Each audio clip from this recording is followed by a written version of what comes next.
Virudhachalam Arcot Lutheran திருச்சபையில் கடந்த 3 ஆண்டுகளாக அவதூறு பரப்பியவர்களுக்கு நன்கொடை வழங்கிய திருமதி ராஜாகாந்தம் அம்மா அவர்கள் விளக்கமளித்து முற்றுப்புள்ளி வைத்தார்.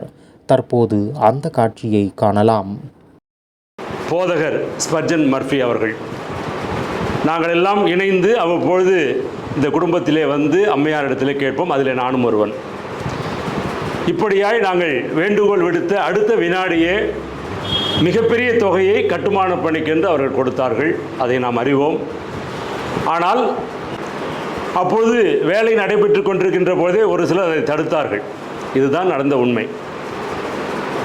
அம்மா அவர்கள் கொடுத்த தொகை நன்கொடை, அதாவது அந்த கட்டுமான பணிக்கென்று கொடுத்த நன்கொடை, அதாவது கட்டித்தருகிறேன் என்ற வாக்குறுதி, காணிக்கை அல்ல. ஆனால் கடந்த தேர்தலிலே ஏதோ அம்மா அவர்கள் காணிக்கை கொடுத்து அதை நாம் ஏதோ வைத்து கொண்டிருக்கிறதை போலவும் ஒரு மாயையை உண்டு பண்ணி கடந்த தேர்தலில் வெற்றியடைந்தார்கள். அதே ஆயுதத்தை இந்த தேர்தலிலும் அவர்கள் பயன்படுத்த இருக்கிறார்கள். எனவேதான் இந்த தேர்தலை நாம் சந்திப்பதற்கு முன்னதாக ஐயாவுடைய பேர் வந்துடும், குடும்பத்தினுடைய ஆதிக்கம் அங்கே செலுத்தப்படும், அதனால் அந்த தொகையே வேண்டாம் அப்படின்னு சொல்லிட்டு அம்மாவிடத்திலிருந்து ஒரு கடிதத்தை மட்டும் பெற்றுக்கொண்டு வந்து எங்களிடத்திலே குருசேகர கோவிலை ஒப்படைத்து விட்டால் அதற்கு பிறகு இதை பற்றி பேச மாட்டோம் என்கின்ற ஒரு தீர்மானத்தை ஏற்றிருக்கிறார்கள் குருசேகர குழுவிலே. அப்படி ஒரு தீர்மானத்தை அவர்கள் ஏற்றியதனாலே அம்மாவிடத்தில் நேரில் வந்தோம். அம்மா அவரிடத்தில் நானும் ராஜனும் நாங்கள் அந்த 7 லட்சம் ரூபாயை உங்கள் கரங்களிலே கொடுத்து விடுகிறோம். அதற்கு 3 பேர் பொறுப்பேற்றுக்கிட்டோம். Rajan, George Stephenson, Selvakumar, Premkumar. அந்த 7 லட்சம் ரூபாய் கொடுத்துட்றோமா, நீங்கள் பத்திரமா வச்சிங்க, திரும்ப நாங்கள் வெற்றி அடையும் போது நீங்கள் கொடுத்தா கட்டிக்கலான்னு சொல்லும்போது, இல்லை, அப்படி கொடுக்கின்ற பட்சத்தில் நான் வாகியூர் ஆலயத்திற்காகவோ அல்லது ஏழை குழந்தைகளுடைய கல்வி நலனுக்காகவோ நான் கொடுத்துருவேன். அதனால் மீண்டும் நீங்கள் எப்பொழுது வெற்றி பெற்று ஆட்சிக்கு வருகிறீர்களோ அதுவரை அது உங்களிடத்தில் எனக்கு நம்பிக்கையான யாரோ ஒரு இடத்துல இருக்கட்டும் என்று சொல்லி அவர்கள் நம்மீது இருக்கின்ற நம்பிக்கையிலே அந்த தொகையை பெறாமலேயே அந்த கடிதத்தை நான் பெற்றுக்கொண்டேன் என்று எழுதி கொடுத்திருக்கிறார்கள். இதுதான் உண்மையை தவிர்த்து அவர்களிடத்திலே நாம் பணத்தை கொடுப்பதற்கு தயாராக இருந்தும் அதை பெற்றுக்கொள்ள அவர்கள் தயாராக இல்லை. அது நம்மீது வைத்திருக்கின்ற நம்பிக்கை. ஒருவேளை இந்த தொகை பெறப்படாமல், கையொப்பம் பெறப்படாமல் அல்லது கடிதம் பெறப்படாமல் இருந்திருந்தால் 2 பிரச்சனை. ஒன்று, இப்பொழுது இருக்கின்ற குருசேகர குழு அந்த பணத்தை எங்கள்கிட்ட கொடுத்துருங்க, கட்டடம் கட்ட மாட்டோம், ஆனால் அந்த பணம் மட்டும் எங்களுக்கு வேணும் அப்படின்ற ஒரு கோரிக்கை இவங்க வைக்கிறாங்க. 2வது பிரச்சனை என்னன்னா, ஆளும் குழு அவங்க என்ன கேட்குறாங்க, எங்கள் 3 பேரையும் கூப்பிட்டு அந்த பணத்தை எங்கள் அக்கௌண்ட்டில் மத்திய கருவூலத்தில் செலுத்தி விடுங்கள், அந்த 7 லட்சம் ரூபாய் எங்கள்கிட்ட கொடுத்துருங்க, நாங்கள் எதுக்காக பயன்படுத்திக்கிறோன்றாங்க. அப்போ ஒன்று, அந்த தொகை மத்திய கருவூலத்தில் செலுத்தப்படும், அல்லது இப்பொழுது இருக்கின்ற குருசேகர குழுவிடத்தில் ஒப்படைத்து அவங்க எதுக்கோ ஒன்று பயன்படுத்திடுவாங்க. ஆனால் அதிலே அது கலையரங்கம் என்பது இருக்காது. அப்போ ராஜன் மோசஸும் ஜார்ஜ் ஸ்டீஃபனும் நானும் அங்கே ஆளும் குழுவிலே பேசுகின்ற பொழுது ஆற்காடு திருச்சிபடி செயலர் ஒன்றை சொன்னார்.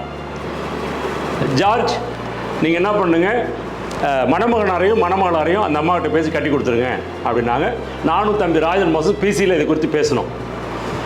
நாங்கள் அந்த தாயார் இடத்துல பேசுகிறோம்.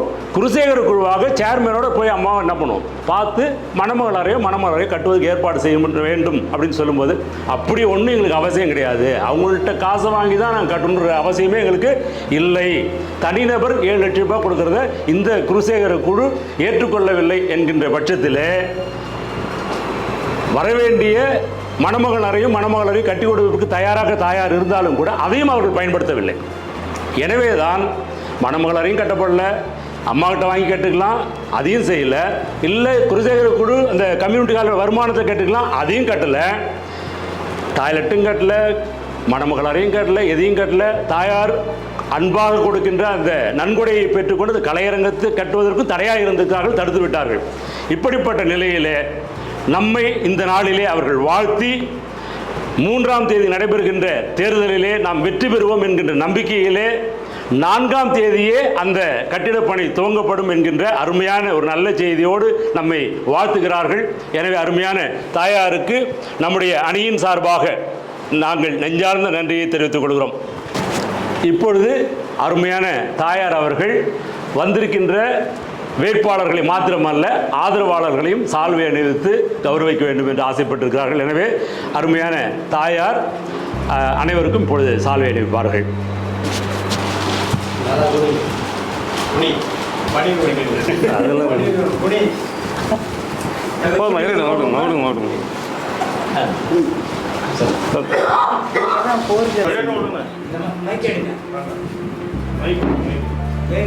உங்களுடைய ஆசீர்வாதத்தால மே மாதம் 4ஆம் தேதி தொடர்ந்து கட்டப்படும். அந்த வேலை வந்து முடிச்சு கொடுத்துருக்கோம்.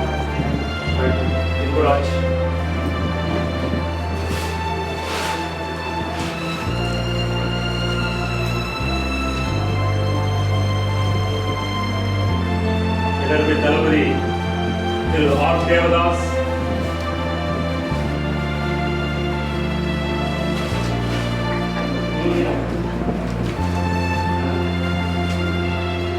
அம்மாவை பார்த்து அம்மா எப்போ வந்து அந்த வாக்குறுதி கொடுப்பாங்கிறது ரொம்ப ஆர்வமா இருக்கு. தேவதாஸ் சொல்றாரு. ஜெயக்குமார், ஜெயக்குமார் ஆசிரியர்.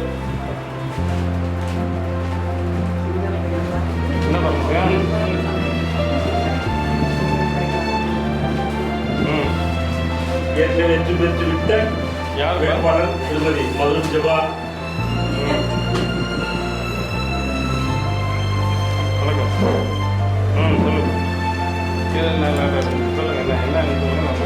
பகுதி வேட்பாளர் அனிதா.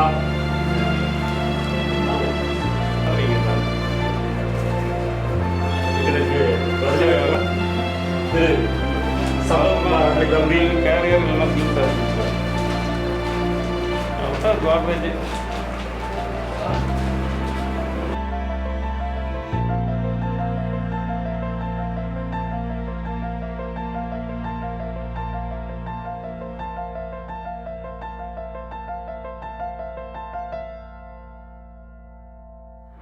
என்னுடைய கணவர் இருந்தாலும் அவரை ஞாபகம் வைத்து எல்லோரும் வருஷம் வந்து என்னை இந்த நியூ இயர் வந்து பார்த்துட்டு போயிருங்க. அது எனக்கு ரொம்ப மகிழ்ச்சி.